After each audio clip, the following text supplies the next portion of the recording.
alaihissalam, dan berkata Imam Ali Ar-Ridha alaihissalam, tafaqahu fi dinillahi, pahamilah dan perdalamlah pemahamanmu fi dinillahi, tentang agama Allah subhanahu wa ta'ala. Fa innal fiqha miftahul basirah. Enggak. Karena pemahaman terhadap agama itu sebagai kunci basirah. Basirah bisa berarti pengetahuan yang mencerahkan. Wa tamamul ibadati, dan sebagai kesempurnaan ibadah, atau seluruh kesempurnaan ibadah ada pada at-tafaqquh fid-din, memahami agama. Wasabahu ilal manazil ar-rafi'ah, dan tafaqquh fid-din, memahami agama dengan baik itu, dengan mendalam, sebagai sebab untuk memperoleh kedudukan-kedudukan yang tinggi di sisi Allah Subhanahu wa ta'ala. Warutabil jalilah fid-din wa dunya, bahkan juga akan memperoleh kedudukan di dalam agama dan di dalam dunia. Di sini Imam Ridha menganjurkan pada kita agar kita bertafaqquh fid-din, sesuai dengan ayat yang mungkin pernah kita dengar. Dan makna tafaqquh fid-din di sini tentu bukan sekedar memahami ilmu fikih, tapi artinya kita memahami agama kita secara keseluruhan, baik akidahnya, fikihnya, akhlaknya, irfannya, filsafatnya, hadisnya, tafsirnya, semuanya harus kita pahami dengan baik. Dan kalau kita betul-betul memahami hadis ini dan hadis yang lain tentang betapa para ma'asumin menganjurkan kita mendalami agama, kita tidak punya waktu untuk lihat WhatsApp, lihat TikTok, lihat YouTube yang sembarangan. Kecuali yang bermanfaat, ceramah misalnya, itu pun dipilih-pilih. Apalagi lihat TikTok, lihat hiburan segala macam, nggak ada waktu. Ya. Makanya Imam Ja'far Shadiq sampai beliau ingin memecut orang-orang Syiah yang malas belajar. Saking pentingnya belajar. Tafaqquh fid-din. Rasulullah dan para imam ma'sum sangat menganjurkan kita agar kita mendalami agama kita. Karena itu kunci. Tanpa belajar kita bisa rusak ibadah kita. Mungkin lahirnya kita merasa benar, sholat kita, wudhu kita, puasa kita, haji kita, ziarah kita, rasanya benar, pakai perasaan. Atau pakai keyakinan dengan dasar perasaan atau ikut-ikutan, bukan dengan dasar pengetahuan dan penelitian. Tapi bisa jadi hakikatnya tidak ada sandaran fikihnya yang benar, sehingga hancur dan tidak ada pahalanya. Ya, kita tahu kalau ibadah kita benar, setelah kita pelajari ilmu fikih, ilmu akidah dan ilmu yang lain. Kemudian beliau melanjutkan, wa fadlul faqihi 'alal 'abidi ka fadli syamsi 'alal kawakibi. Keutamaan orang yang faqih, yaitu yang dalam ilmu agamanya, baik fikih, akidah, akhlak, tafsir, hadis, semuanya mendalam.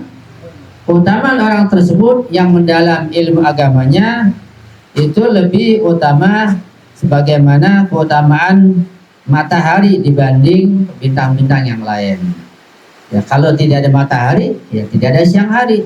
Bintang nggak berguna, dia hanya penghias saja.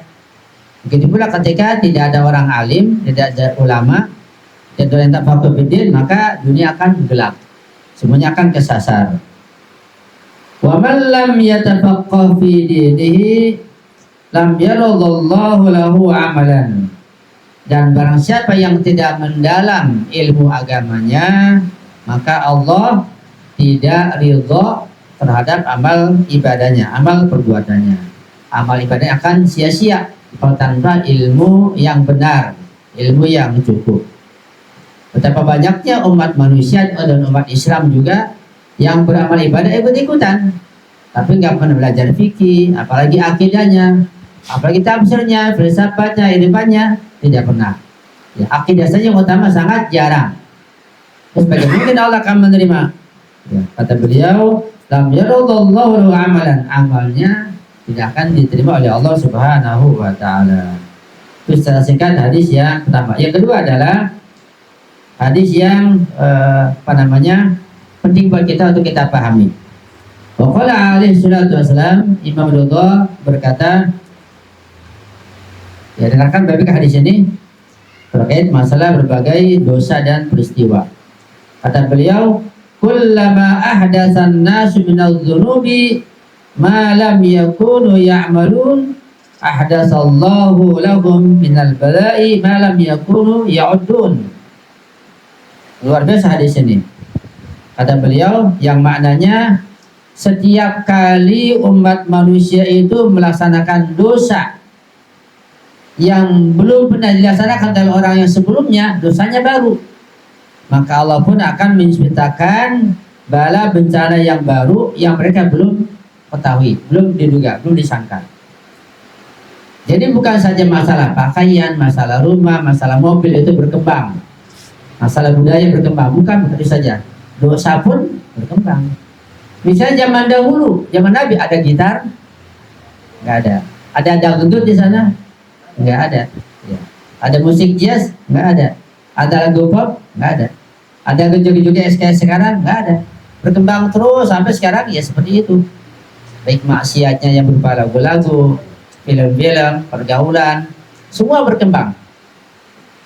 Nah, ketika dosa itu berkembang, yang dulu nggak ada sekarang ada, maka Allah pun menciptakan bala, bencana, petaka. Karena dosa mereka itu petakannya, bencananya baru juga.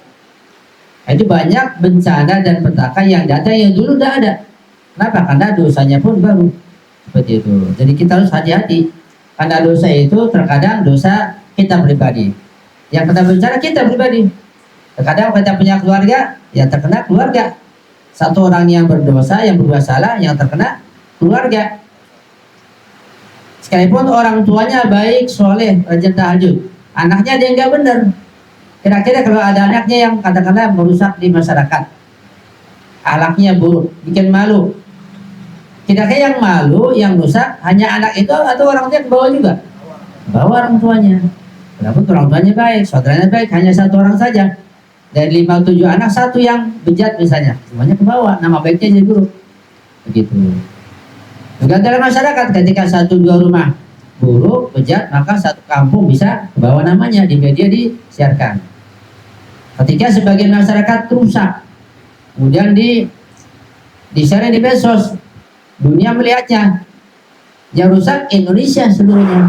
Begitu. Begitulah kondisi masyarakat dunia. Maka dosa pun dan bencana pun begitu.